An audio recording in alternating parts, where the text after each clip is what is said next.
আসসালামু আলাইকুম রহমতুল্লাহি ওবারাকাতু। আজকে আমরা যেটা ঘটনা ঘটাবো ইনশাআল্লাহ আপনাদেরকে জানাবো হযরত আবু হুরায়রা রাদিয়াল্লাহু তাআলার জীবনী। অবশ্যই এটা আপনাদেরকে জানা উচিত। হযরত আবু হুরায়রা রাদিয়াল্লাহু তাআলা একজন সাহাবী এবং সেবক ছিলেন, যার প্রকৃত নাম ছিল আব্দুর রহমান ইবনে সাখর অথবা উমাইয়্যিদের ইবনে আমির। তিনি আসহাবুস সুফাহার একজন সদস্য ছিলেন এবং একনিষ্ঠ জ্ঞান পিপাসুও ছিলেন। তিনি ৩ বছর নবী মুহাম্মদ সাল্লাল্লাহু আলাইহি ওয়াসাল্লাম সান্নিধ্যে ছিলেন। বহু সংখ্যক হাদিস আত্মসমর্থ করেন এবং বর্ণনা করেন। হিসাব অনুযায়ী ৫,৩৭৪টি হাদিস তার কাছ থেকে লিপিবদ্ধ করা হয়েছে। বলা হয়েছে যে উপর মস্তিষ্ক প্রথম স্মৃতি অধিকারী ছিলেন তিনি। তার কাছ থেকে ৮০০ তাবী হাদিস শিক্ষা লাভ করেছিলেন। আবু হুরায়রা ইসলামিক গ্রহণের আগে নাম ছিল আব্দুস শামস। ইসলাম গ্রহণের পরে মুহাম্মদ সাল্লাল্লাহু আলাইহি ওয়াসাল্লাম তার নাম পরিবর্তন করেই রাখেন আব্দুর রহমান। আবু হুরায়রার নামটি একটি মজার কাহিনী রয়েছে। একদিন হযরত আবু হুরায়রা রাদিয়াল্লাহু তাআলা আমার আস্তির নিচে একটি বিড়াল ছানা নিয়ে রাসূল পাক সাল্লাল্লাহু আলাইহি ওয়াসাল্লাম দরবারে উপস্থিত হন। বিড়াল ছানাটি সকলের সামনে বেরিয়ে পড়ল।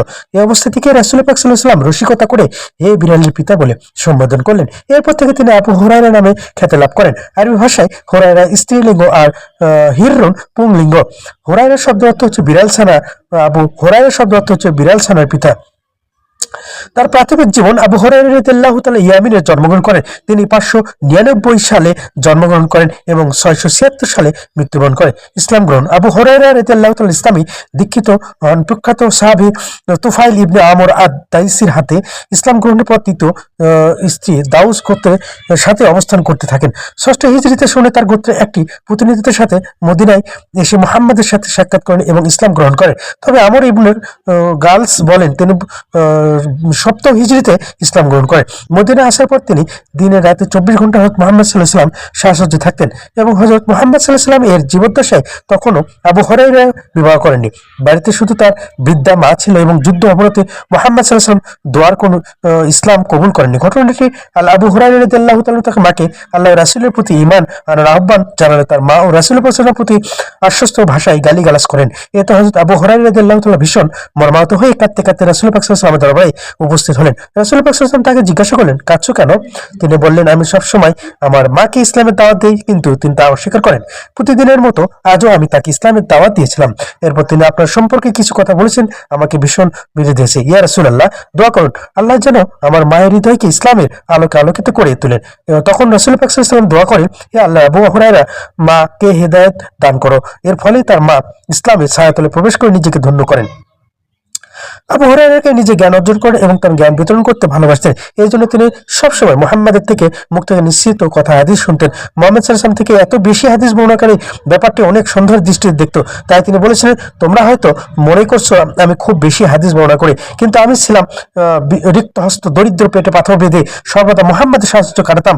আর মুহাজিরা ব্যস্ত থাকতো তাদের ব্যবসা বাণিজ্য এবং আনসাররা তাদের ধন সম্পদের রক্ষণাবেক্ষণ। তিনি আরো বলেন, একদিন আমি রাসূলুল্লাহ সাল্লাল্লাহু আলাইহি ওয়াসাল্লামকে বললাম, আমি আপনার অনেক কথাই শুনি, কিন্তু তার অনেক কিছুই ভুলে যায়, অথচ শুনে মুহাম্মদ সাল্লাল্লাহু আলাইহি ওয়াসাল্লাম তোমার চাদরটি মেলে ধরে বুকের সাথে লিপটে। এরপর তাকে আর কোনো কথাই বলবে না।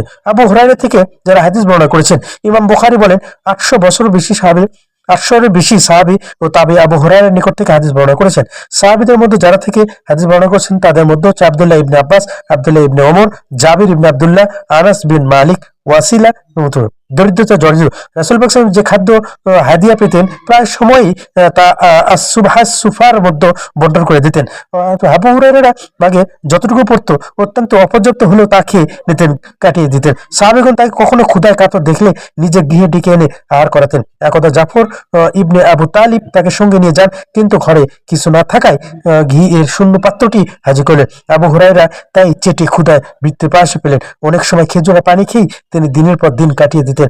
কখনো কখনো পেট পাথর বেঁধে শুয়ে থাকতেন, কিন্তু কোনোদিন কারো নিকট কিছু চাইতেন না। রাসূলের সময় আবু হুরায়রা রাদিয়াল্লাহু তাআলা সংসার বিরোধী চরম দারিদ্র দিন কাটলেও পরবর্তী জীবনে তিনি বিয়ে করে সংসার হন, সন্তান সন্ততির পিতা হন এবং ধন সম্পদের অধিকারী হন। তবে তিনি সবসময় বলতেন, আমি ইয়াতীম অবস্থায় বড় হয়েছি, রিক্ত হস্তে হিজরত করেছি। মৃত্যুবরণ। অন্তিম রোগ সজ্জায় মারওয়ান ইবনুল হিকাম থেকে দেখতে এসেছিলেন। মারওয়ান তার সাথে সাক্ষাৎ পরপরই তিনি শেষ নিঃশ্বাস ত্যাগ করেন। ঐতিহাসিক ওয়াকিদি বলেন, ওয়ালিদ বিন উকবাহ আসরের নামাজের পর তার জানাজা নামাজের ইমামতি হয়। আব্দুল্লাহ ইবনে ওমর, আবু সাঈদ খুদরি প্রমুখ তার জানাজা উপস্থিত ছিলেন। ওয়ালিদ ইবনে উকবাহ তার মৃত্যু হযরত মুআবিয়াকে অবহিত করে তিনি তাকে লিখেন, তার উত্তরাধিকারী তিনি খুঁজে বের করলেন এবং 10,000 দিরহাম দাও প্রতিবেশীর সাথে সদর্শন করেন। সুবহানাল্লাহ, সুবহানাল্লাহ। আমাদেরকে এই আবু হুরায়রার জীবনে লোকেতে এত কষ্ট যিনি করেছেন যে নবী করিম সাল্লাল্লাহু আলাইহি ওয়াসাল্লাম তাকে অনেক ভালোবাসেন এবং যখন ক্ষুধার্ত অবস্থায় থাকেন অবশ্যই তাকে নিজ গৃহে ডেকে নিয়ে অবশ্যই খাদ্য দেন। তো ঠিক আছে, সবাই ভালো থাকবেন, সুস্থ থাকবেন। আমি বেশি দেরি করবো না আপনাদের পাশে, এবং সবাই আমার চ্যানেলকে সাবস্ক্রাইব করবেন।